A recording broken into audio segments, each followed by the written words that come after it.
So we had two probiotic questions that came in around testing, like, do you third-party test? And then how do you test for it, specifically viability and efficacy? Do you want to, speak to, how we approach third-party testing?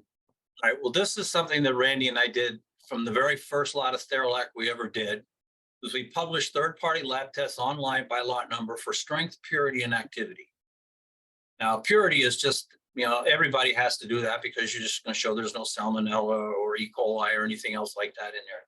But then the strength and the activity, we decided to publish. Now, strength is you put an aliquot of bacteria in an Erlenmeyer flask, and you start to grow the bacteria. And every so many hours, you take a certain amount out, put it in a tube, and you try to pass light through it. And you measure how much light comes through the other side so you can see how much more turbid the liquid is going to become. At a certain point, you have to cut it in half, because it just gets dark, the light won't pass through. So we can actually measure growth by seeing how fast it grows in a flask, doing it that way. Measuring activity is a little bit different because we wanted to, test everything.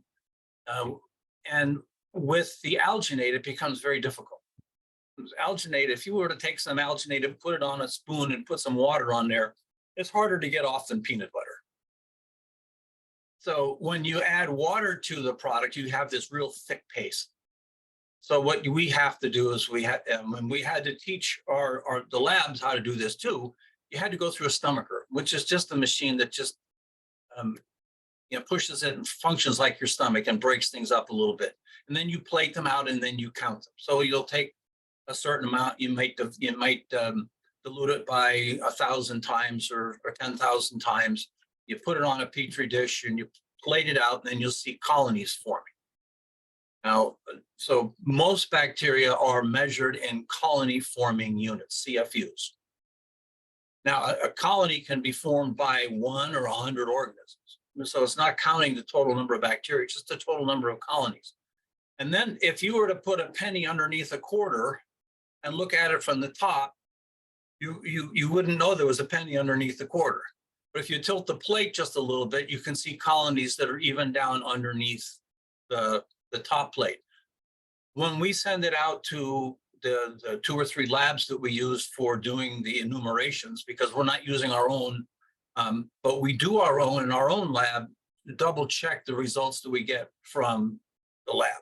And sometimes they come in with, way out numbers. Maybe it's a new technician. We ask them to run it again, but we again specify, do it like this. And then, then we know, and from then on, we know what it is. And we publish that online. And initially it started as a very important thing for the Lyme docs that we dealt with. They were recommending 100 billion CFU per day while they were giving the antibiotic cocktails. Well, the original Sterilac had 30 billion. So that would mean 3 capsules a day.